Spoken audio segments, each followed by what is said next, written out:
So, it is fairly late, but I remembered that I want to record another episode. Well, I quote unquote need to, but let's put it like I want to.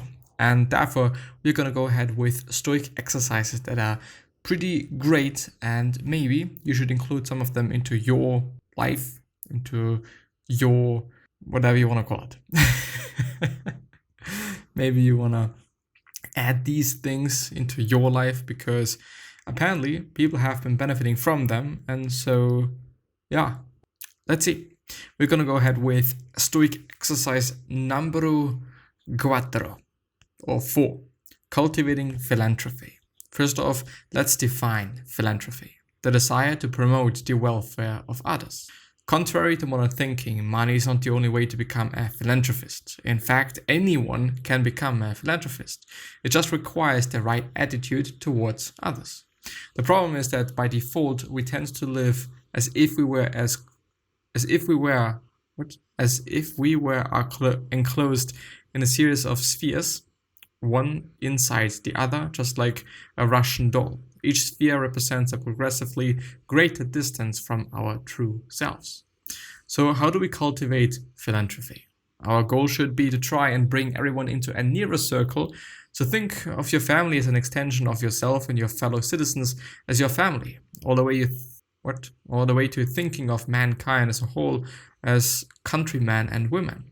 The Stoic philosopher Heracles even went as far as saying that we should view our siblings as if they were parts of our own body, like an arm or a leg.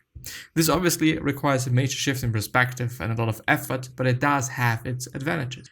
First of all, you end up not becoming overly attached to a single individual, which leaves you less exposed in case of loss of friendship or their death, which is something that I don't necessarily like to imagine.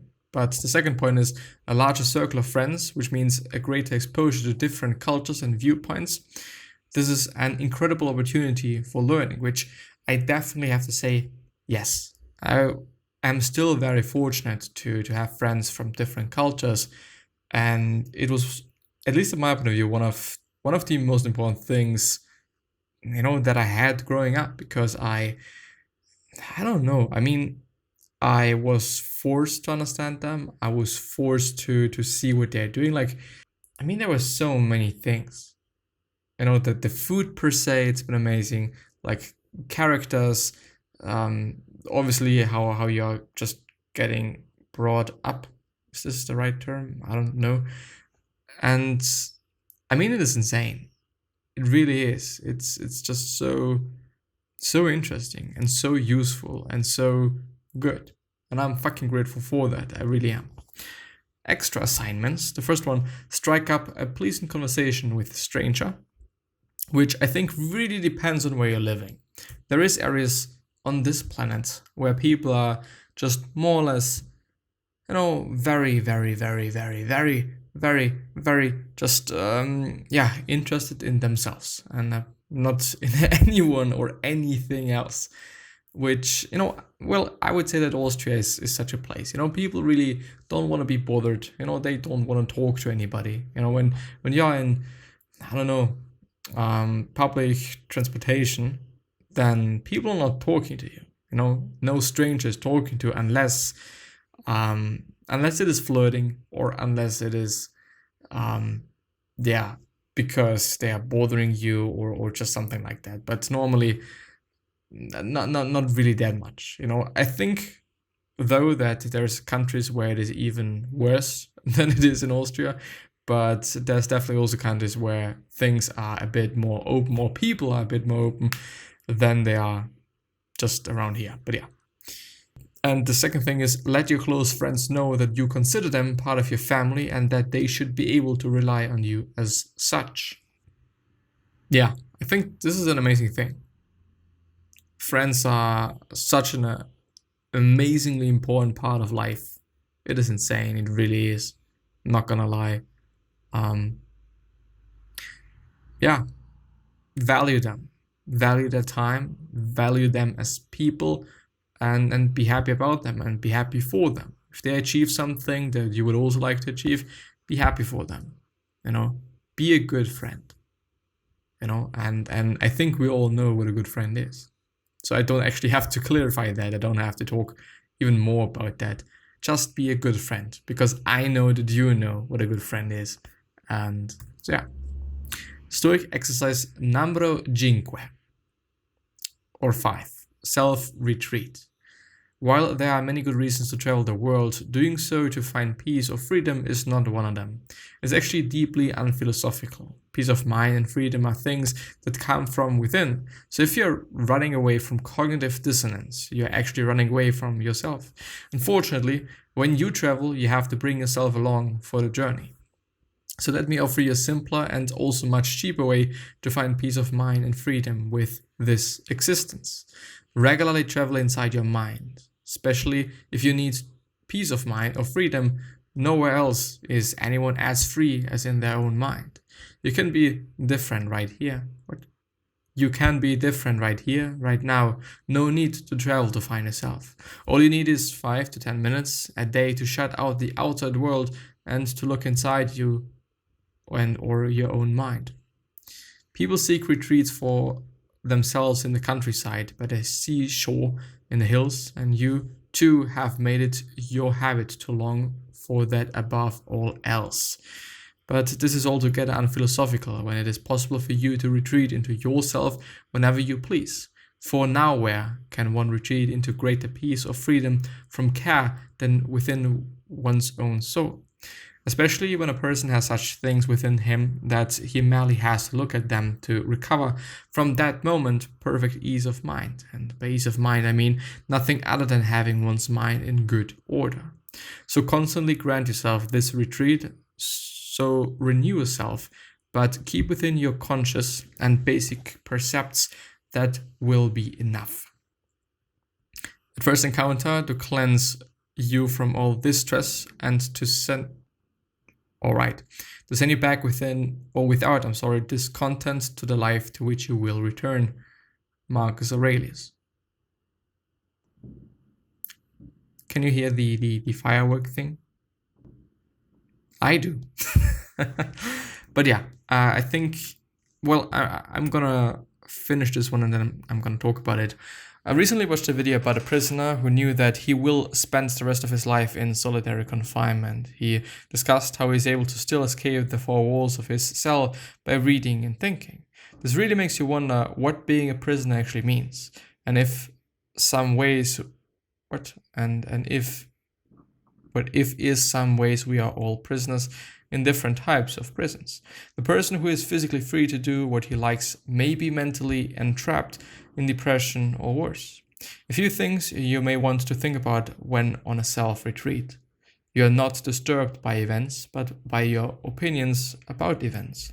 Everything is constantly changing and there is nothing you can do about it. And last one is, you will not live forever. And this is definitely the case.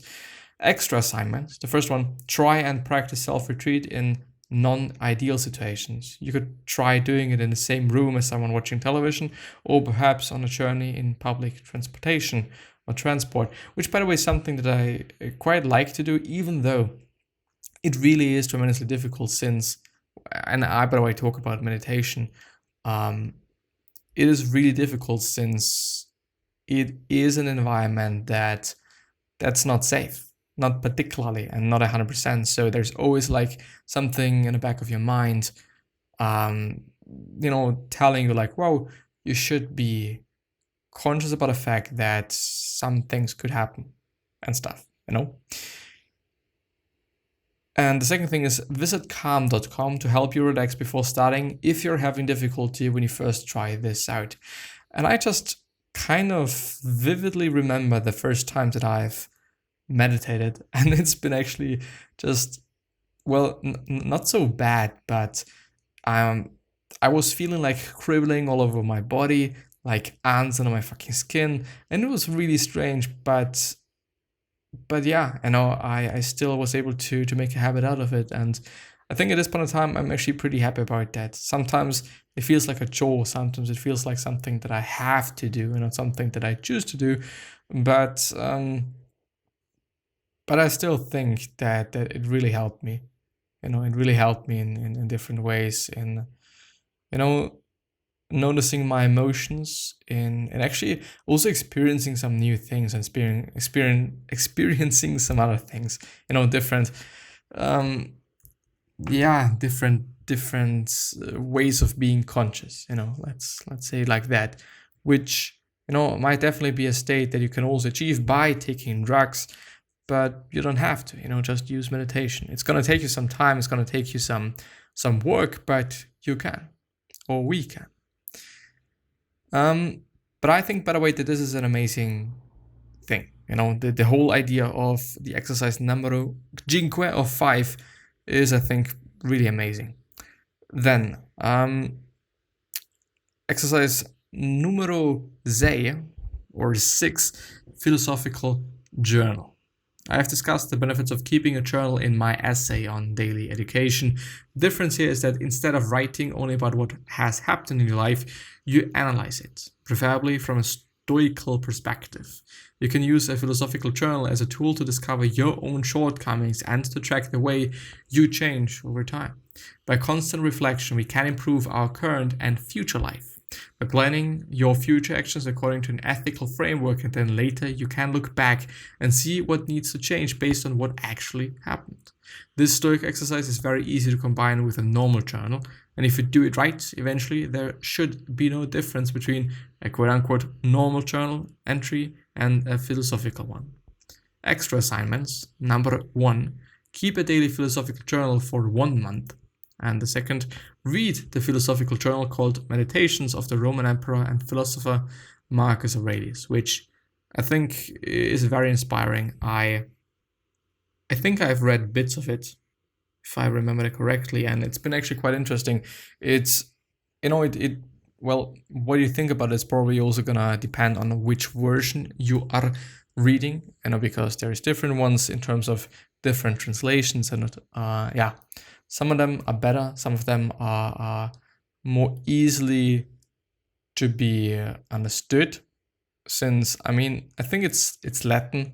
Don't think that it is Italian, but I think it was written in Latin. And I really actually gotta have to say that I appreciate the work of those translators, because it is an amazingly difficult task to do. Translating something nowadays might be quite easy, but this is a language that is not spoken anymore. It's not do you say it's not alive? People can still read it and also speak it and whatnot and use it, but yeah, the thing is, what do I want to say? I don't remember. The thing is, sometimes there are words that, of which there is no real translation in English, like from Latin to English. And then you have to kind of use a different word, but this different word is probably not having the same meaning. Not the exact same meaning, kind of similar, but not the exact same meaning. And so you also maybe have to structure a sentence that is giving the same, giving the reader the same idea, even though it is not using the same words, and also the same feeling, which is like, it's really difficult. Words do also transport and deliver not only information, but also feelings, and it's communication. In the end, it is communication. There is so many ways communication can go wrong, and communication can be different. And just some thoughts. But yeah, I'm gonna end the episode there. And it's 3 hours, and then we're having the new year. And I'm excited, since, it's probably gonna be better than last year, or 2020. And I hope you consider next time. Please stay safe and healthy. Please also consider governmental restrictions in terms of wear your fucking mask, keep distance to other people, and so on and so on and so on. Please take care of yourself. Stay healthy and take care of all of your loved ones, all of your friends. Be grateful for them and do something amazing with your fucking life. Because you can, because we all can. Please do so. And with that being said, I'm hopefully going to see you the next time. Bye bye.